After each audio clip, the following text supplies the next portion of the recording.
Imagine this. You're standing on a digital stage, right? Big spotlight finds you, and there's this sea of other artists all around. Yeah.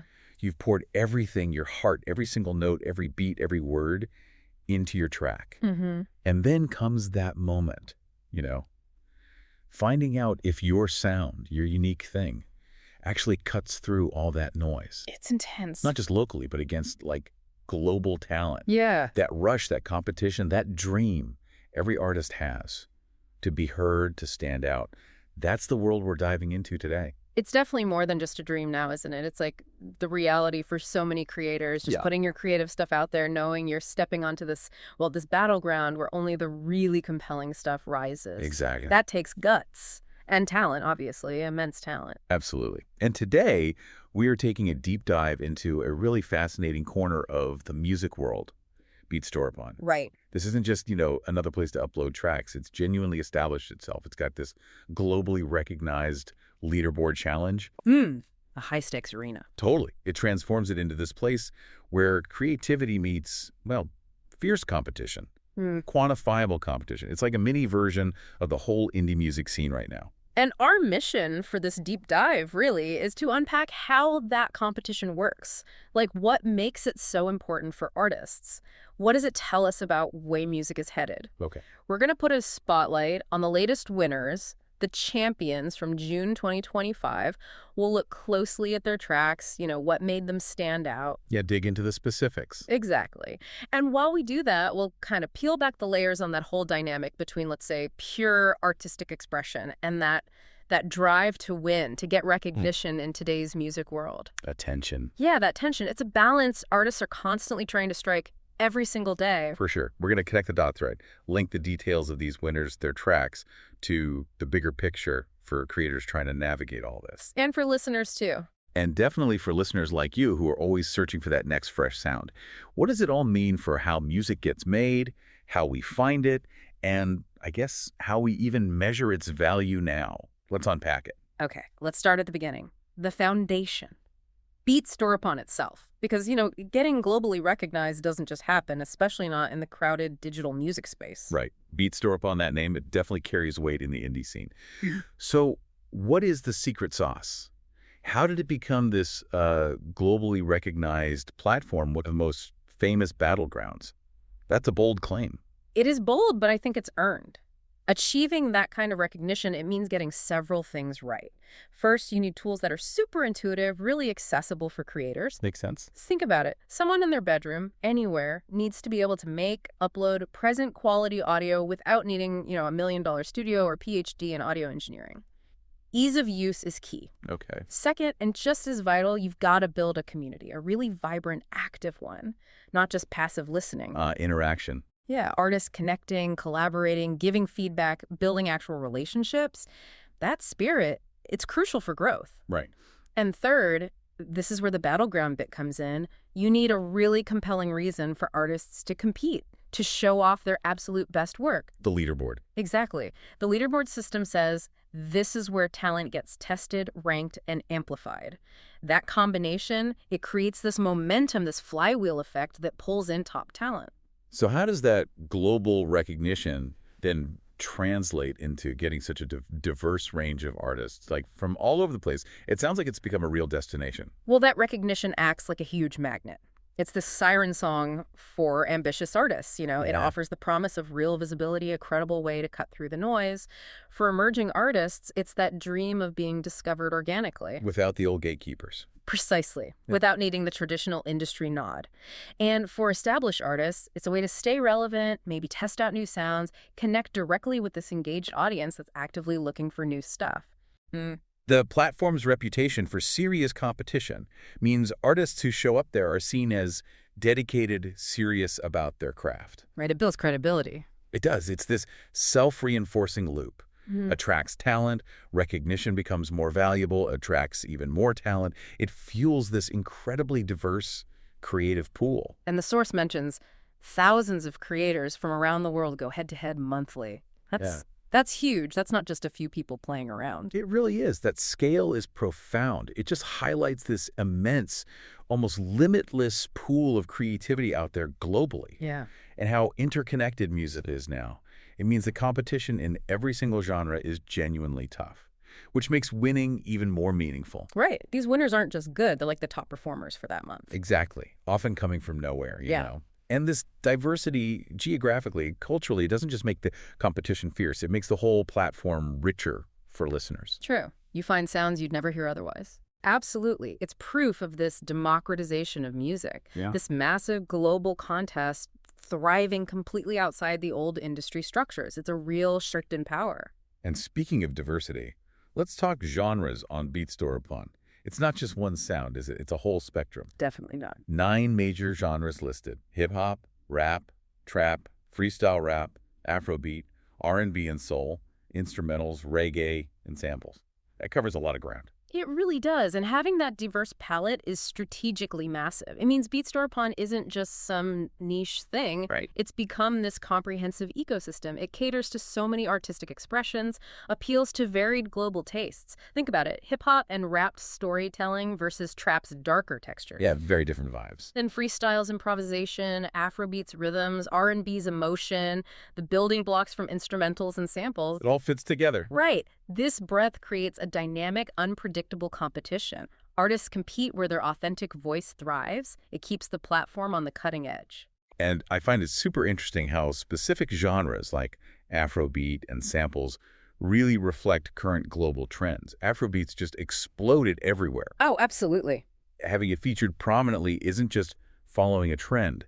It feels like acknowledging and maybe even amplifying where music is going. That's a great point. Including Afrobeat highlights its massive global surge, its influence across genres. It's not just a trend, it's a force. Yeah. Its success on a platform like this validates its mainstream appeal. And samples, that's fascinating too. It elevates the art of sound design, sonic building blocks. Which is huge in modern production. Huge. Especially in hip-hop, electronic music, it's acknowledging the skill in curating, manipulating, recontextualizing sounds. It's often overlooked, that craft. True. So yeah, the genre list isn't random. It's like a living reflection of global music's pulse. Keeps it relevant, exciting, and artists mastering these evolving genres, they're positioned for bigger things. Okay, so we have this global stage, diverse genres. But what really lights the fire, you said, is the leaderboard challenge, the high stakes. How does an artist actually win this thing? What are the mechanics? Okay, so the core idea is the top 10 genre leaderboard. It's this all-out competition, resets every month. Artists are literally fighting track by track for the top spot in their genre. Fighting with music. Exactly. And what's crucial is it's transparent. It's merit-based, driven entirely by the audience, not some secret committee. So totally audience-driven. No shadowy figures deciding what's good. That sounds great. Very democratic. But does it guarantee the best music wins? Yeah. Or just the catchiest? Yeah. Maybe the most viral? That's the million-dollar question, isn't it? That's the tension. The key metrics are quantifiable, user-driven. Wow. You win by getting the most downloads, streams, likes, and views. The numbers. The numbers. These metrics are the new currency. It's a fundamental shift. Success isn't dictated by label execs or radio programmers anymore. Right. It's a direct vote from the global audience. Immediate feedback, total transparency. Which sounds empowering. It is incredibly empowering. You don't need a big deal or connections. If your music resonates, the numbers show it, you climb the board. Simple as that, in theory. Oh, yeah. It fosters this direct link between creator and listener. Revolutionary, really, but There's always a but. there's always a but. It also puts pressure on artists to optimize for those metrics. You might feel pushed to make something super shareable, maybe chase trends. Sacrificing artistic integrity, potentially. Potentially. Or maybe just shifting focus. Critics argue it could steer choices away from pure creativity. It's a paradox. Does the algorithm force conformity or just amplify genuine connection? The reality is artists now have to be like entrepreneurs of their sound, balancing personal art with the strategy of digital visibility. Totally different from the old days where one critic held all the power. Now the crowd rules via data. And what does it actually mean to be a leaderboard champion? Is it just bragging rights for 30 days, or is there more to it? Something tangible? Oh, it's definitely more than a title. The sources say it's proof you can stand out, earn respect from peers and fans. Okay, respect, prestige. Huge prestige, yeah. An incredible honor. And critically, it's called a launch pad for the next wave of stars. A launch pad. Okay, that's tangible. Very tangible. It means a massive boost in exposure, credibility. It amplifies your profile across the whole platform, maybe even beyond. It's like a gold star that opens doors. So it's not just the win, it's about what comes next. How does this really democratize things for indie artists compared to the old ways? It fundamentally changes the game by cutting out many traditional gatekeepers. Right, the labels, the radio stations. Exactly. Before platforms like this, getting heard outside your local scene was incredibly hard. Without a deal, radio play, big media attention, mostly inaccessible. Yeah, closed shop sometimes. Totally. Beat Store Upon's Leaderboard creates this meritocracy of engagement. If your track connects, gets those numbers, then no matter who you know, where you're from, what resources you have, you can get global visibility. It levels the playing field. It really does. Talent, connection, creation become the main drivers. It gives artists tangible proof for collaborators, A&R scouts, sync agents, fans, that they have real traction, real appeal. And because the competition is so fierce, as they say, winning really means something. Exactly. The bar is set so high. Winning signifies exceptional quality and popular resonance. It's a powerful validation, a real stepping stone. It can turn passion into a profession. That's a really clear picture of how these platforms are changing things. Okay, so we get the battleground, the rules, the high stakes. Let's meet the gladiators who conquered the arena in June 2025. Yes, the June 2025 winners. They really show the platform's diversity. They're called straight fire across hip-hop, trap, freestyle, Afrobeat, R&B, and more. Straight fire, I like it. Yeah, it showcases the breadth of excellence. So now, we'll spotlight each winner, look at their tracks, see what makes them tick. It's an exciting glimpse at who's making waves right now. All right, let's get into it. Starting with hip-hop. The champion. Big Nip 1, track title, Paving Da Way. BPM is 125. Interesting note. Big Nip 1's profile says, this artist hasn't added a bio yet. Okay, what jumps out immediately is that title, Paving Da Way. It connects so strongly with hip-hop's history, its whole ethos. Yeah, breaking new ground. Exactly. Innovation, creating pathways, overcoming obstacles, whether lyrically or through production. The title screams ambition, pioneering spirit. It fits hip-hop perfectly. And the no bio thing. It's interesting, right? It kind of forces you, the listener, to focus purely on the music itself, its immediate impact. No story, no preconceived ideas, just the sound. Letting the track speak for itself. Pretty much. And a 125 BPM for hip-hop, that's energetic. It suggests maybe a dynamic flow, maybe some modern trap influence, a beat that really drives forward, fits the paving the way idea, hints at a contemporary sound. Okay, moving to rap. The winner is Hardpac with Street Guru. Faster BPM here, 136. Hardpac's bio gives us a bit more. Lyrical Hardpac is a rapper that rap with rhymes and also sing. And very 2025, there's a buy me a coffee option. Street Guru. That title evokes wisdom, right? Lived experience, insight gained from the ground level, which is so revered in rap. Yeah, authenticity. Exactly. Someone offering guidance through their art. Connect that with the bio-lyrical, raps with rhymes, and also sing. It paints a picture of someone blending traditional rap skill, like wordplay and rhymes, with melodic versatility. Best of both worlds. Could be. That ability to weave complex lyrics and carry a tune, maybe with sung hooks, it broadens appeal, expands creative options. At 136 BPM. That's quick. Yeah, fast-paced, high energy, probably designed for aggressive flows, rapid-fire delivery, keeps you hooked. And the buy me a coffee, clear sign of that direct-to-fan support model. Becoming super common. And vital for indie artists. It lets listeners who love the music directly fund the artist's work. It's empowering, helps them sustain their craft outside the old revenue streams, highlights that entrepreneurial spirit. Next up, trap. Winner is Amothisside with Dark Trap Beat, pacing at 96 BPM.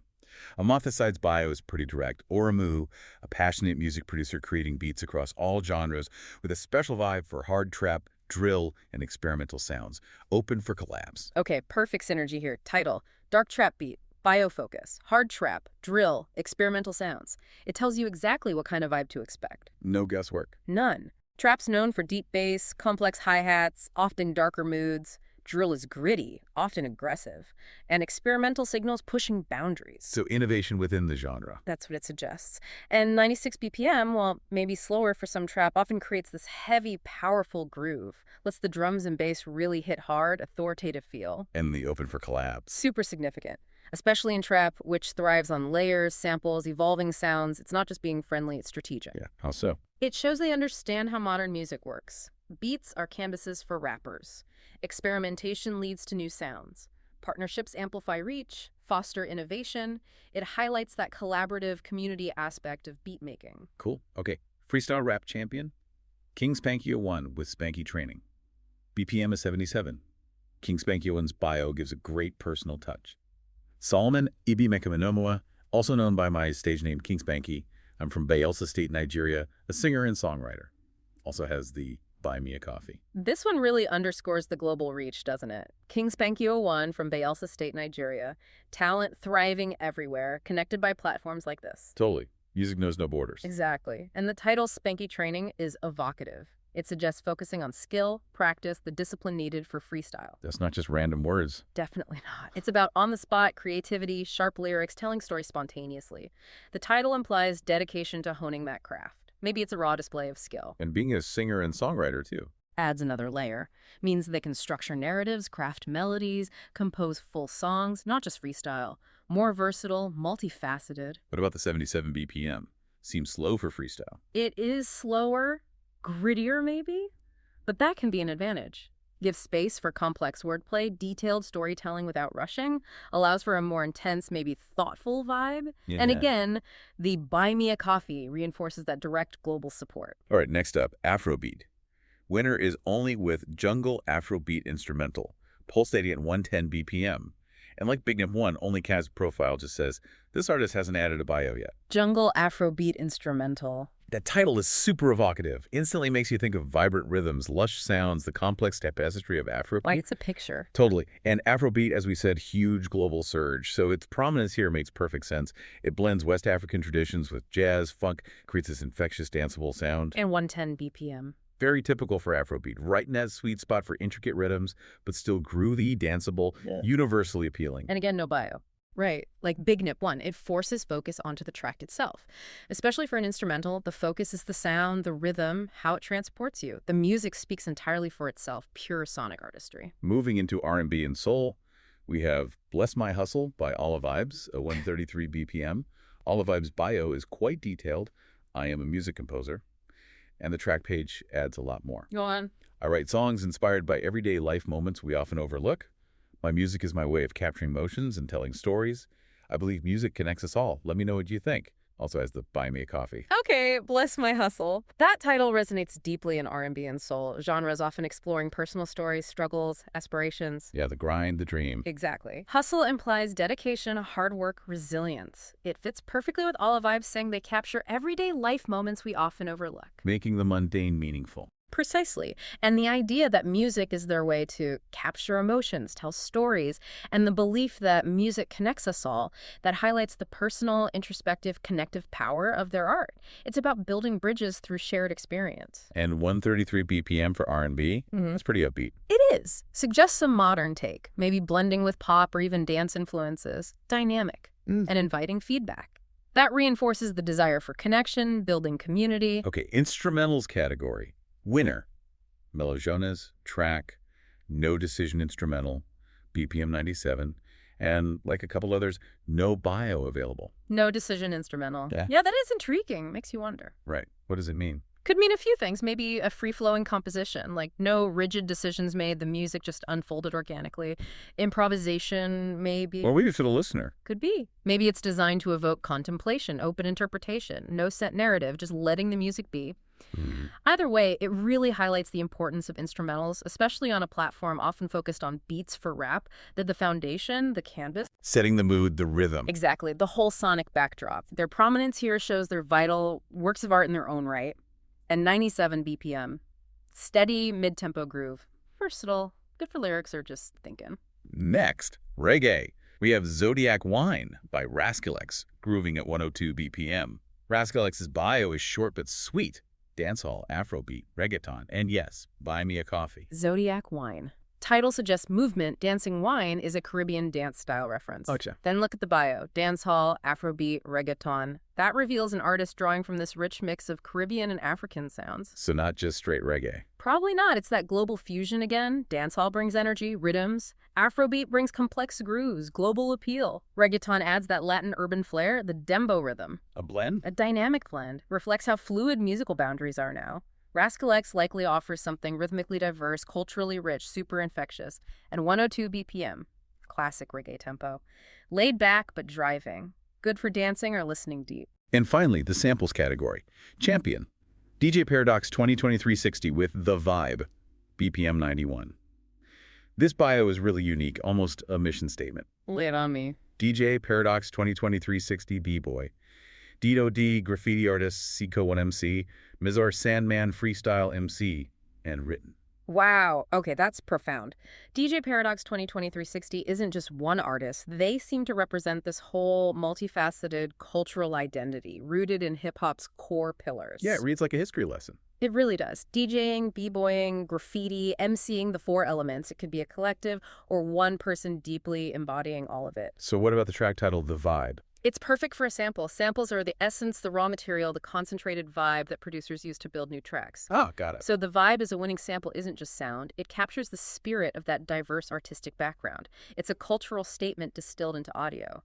Something for others to build on, keep the culture evolving. In 91 BPM. Versatile tempo for a sample, good foundation for hip-hop, R&B, solid head-nodding groove. Okay, now, here's something crucial we need to clarify, because it might confuse people listening. Okay. We noticed when you actually go to the individual artist profiles for these winners, they all show, like, 0 streams, 0 likes, 0 downloads, 0 views, which seems contradictory, doesn't it? How can they be champions with 0 stats on their main page? That's a really sharp observation, and yeah, it's absolutely vital we clear that up. Those zeros you see on the artist profiles, they almost certainly reflect general stats across their whole catalog, or maybe stats reset periodically, or only count things outside the leaderboard context. So it's not about the winning track itself. Exactly. It unequivocally does not reflect the specific performance of their winning tracks during the June 2025 competition.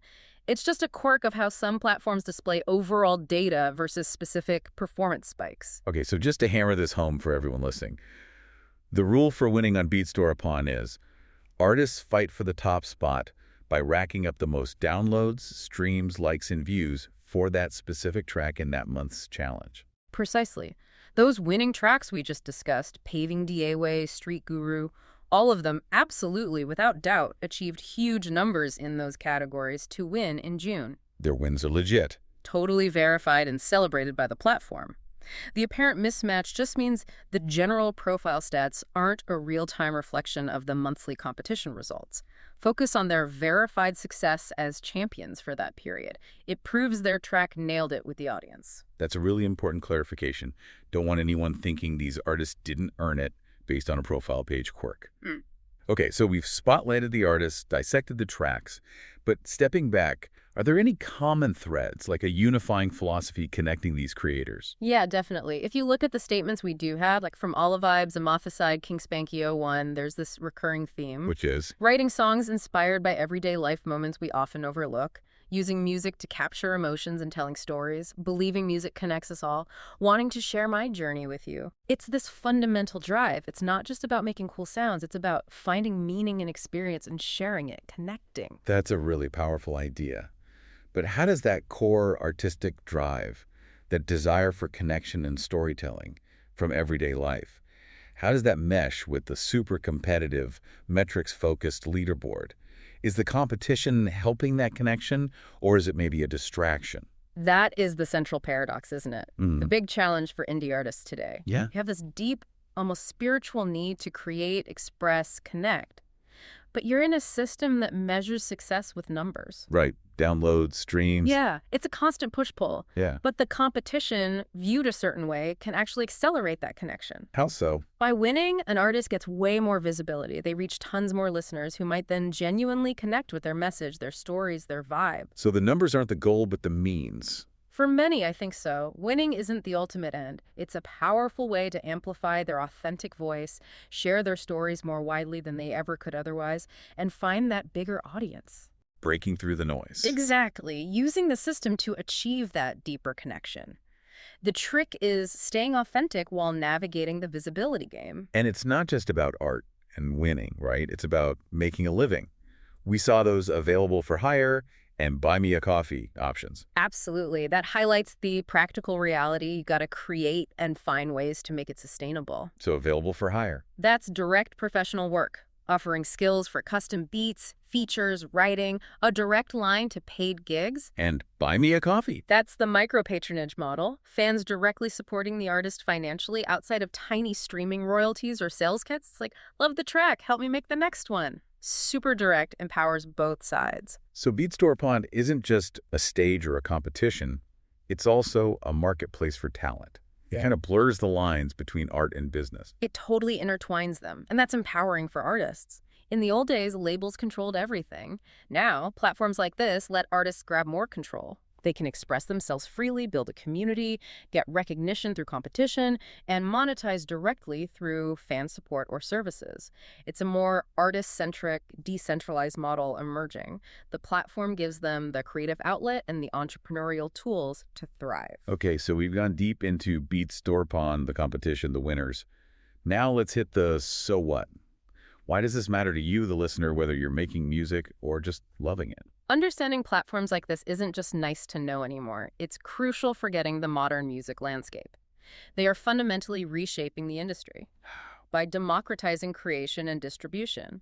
Labels aren't the only gatekeepers. These platforms let indie artists anywhere get global visibility, often without needing huge backing. The Leaderboard shows new pathways to success based on talent and engagement. And it really hammers home that those digital metrics, downloads, streams, likes, views, they're the new currency. They shape how talent gets found, how buzz builds, how artists are valued. It's direct impact measurement. Exactly. And for creators listening, this is tangible inspiration. It's a clear path.